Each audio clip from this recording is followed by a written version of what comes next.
Is personal growth really toxic? Today, there is so much opposition to the idea of becoming more than who and what you are right now. Why do you need to be more? You are perfect the way you are. All this striving for growth is only drawing you away from the fact that you are already enough. Every time there is a conversation about becoming more than who you are, you see these comments. And there is even the idea that striving for personal growth is toxic.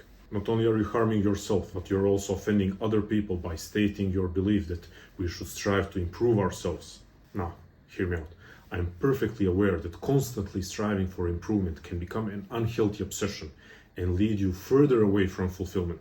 I know from personal experience that if you don't learn to love yourself now, you will never be able to love yourself. But I think most of this opposition against personal growth is not coming from a place of self-love. So where exactly is it coming from? They fear the higher self, because when it speaks demandingly, said Friedrich Nietzsche. To say that Friedrich Nietzsche was a complex thinker is a massive understatement. Nietzsche will bring you to question everything you thought you knew about yourself, your culture, and this existence as a whole. But some of his most profound ideas are surprisingly simple, and this is one of them. What did Nietzsche think when he said that people fear the higher self because when it speaks demandingly? People are lazy. It's as simple as that. Laziness is where all this talk about you're perfect the way you are comes from. Everyone possesses the natural instinct to grow and develop as an individual. Everyone has heard their higher self speak at least a couple of times in their life. And when the higher self speaks, it speaks demandingly. Your higher self asks you to stop talking about what you're going to do and start doing it. Your higher self asks you to say no to mindless entertainment. Your higher self asks you to take responsibility for the quality of your life. Your higher self asks you to stop hitting the snooze button and wake up early to work on that side project that you've been dreaming about. Your higher self asks you to speak the truth, even if that means being isolated from a certain community. Your higher self asks you to skip the dessert and go out for a walk. Your higher self asks you to stop playing it safe and take some risk in life. All the things that your higher self is asking from you have one thing in common. They're not easy. They require effort. Your higher self asks you to live with intention, aiming for and moving towards your highest possibilities.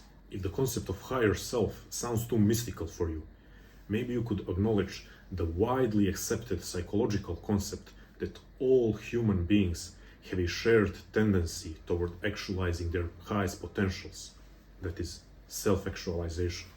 This tendency might be phrased as the desire to become more and more of what one is, to become everything that one is capable of becoming. If all of us have this tendency, if all of us hear our higher self speak, at least occasionally, then let's analyze in true Nietzschean style, why are some people so strongly against the idea of personal growth and even claim that it's toxic?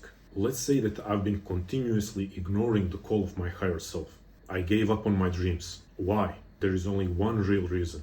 I don't want to put in the effort that my higher self is asking from me. My higher self wants to lead me towards an exciting and meaningful, but challenging life. I would rather set for an average and boring, but an easy one. However, when I see someone else answering the call of their higher self, it makes me uncomfortable. The way they live their life reminds me of the fact that I have betrayed a part of myself that wants me to grow and explore my potential. Seeing them move forward reminds me that I could be growing towards my highest possibilities and maybe even beyond them. But I'm not doing so because I'm lazy. So I have two choices. I can start answering the call of my higher self. I can embrace the challenge of growth. Or I can try to create a shift in values where I am the virtuous one because I refuse to grow.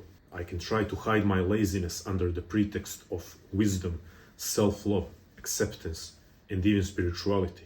The first option requires way more effort. So if I want to keep taking the path of least resistance, naturally I'm going to choose the second one. This is, unfortunately, a process that a lot of people go through. Because if they were concerned with real self-love, they would know that self-love and acceptance cannot be separated from our natural tendency towards growth. True self-love and acceptance will extinguish many things in you. They will extinguish envy, negative self-talk, and destructive perfectionism. But no amount of self-love and acceptance can extinguish your natural instinct towards becoming more than who and what you are right now. Loving yourself is not opposite of wanting to become more. Those two go hand in hand. If you truly love yourself as you are, part of that is loving the fact that you are not yet all that you could be. And because you aren't, you embark on the adventure of growth. However, if you refuse the call to adventure, if you deliberately plan to be less than you are capable of being, then I warn you that you will be deeply unhappy for the rest of your life. You will be evading your own capacities, your own possibilities. So, what are you waiting for? Are we going to embark on the adventure of growth or not? Thank you for your attention. Please subscribe, like, and comment your thoughts on this topic and also your requests for future topics. Stay strong, love life, and never feel sorry for yourself.